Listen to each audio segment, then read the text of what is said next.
back. More than a decade of training for a single night of competition. Grand Valley State grad Kristen Hixson will try to vault her way onto the U.S. Olympic team tomorrow night at the track and field trials out in Eugene, Oregon.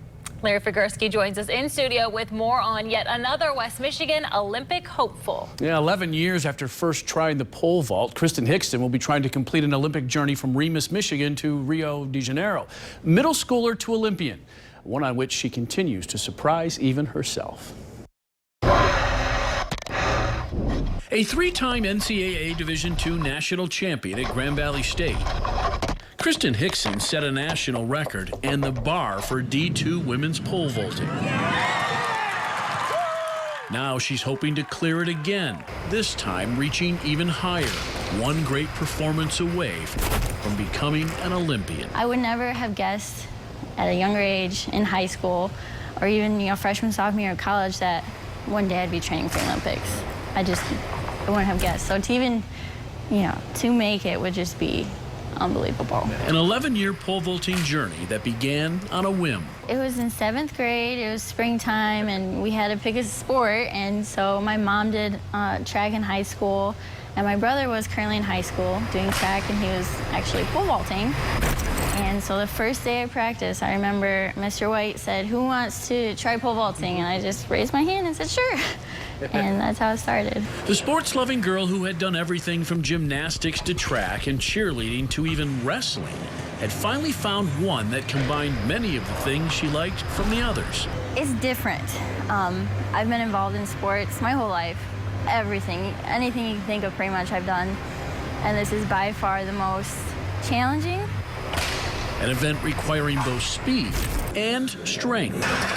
Yeah, there is a lot that goes into it. She won a Michigan high school state title at Remus Chippewa Hills in 2010 and became a 7-time All-American at Grand Valley en route to both indoor and outdoor national titles. This would not be possible without Grand Valley. And even now, they're my biggest supporters. They believe in me sometimes more than I do myself, which is really important for me.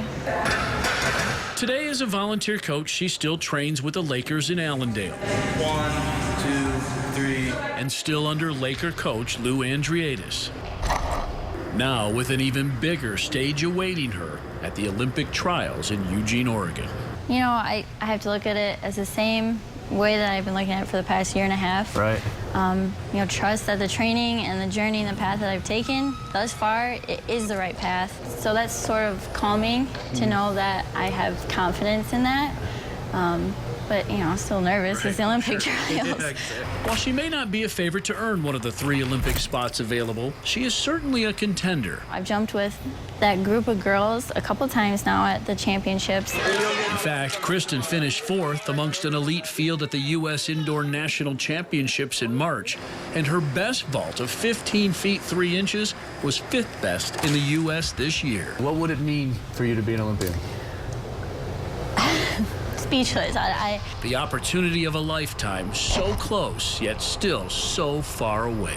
It would be heartbreaking if I didn't make it because I am so close and I feel, I can just reach out and touch it almost. But, I am realistic. I'm a little nervous. Obviously, that's natural, but I'm definitely more excited than anything, I think.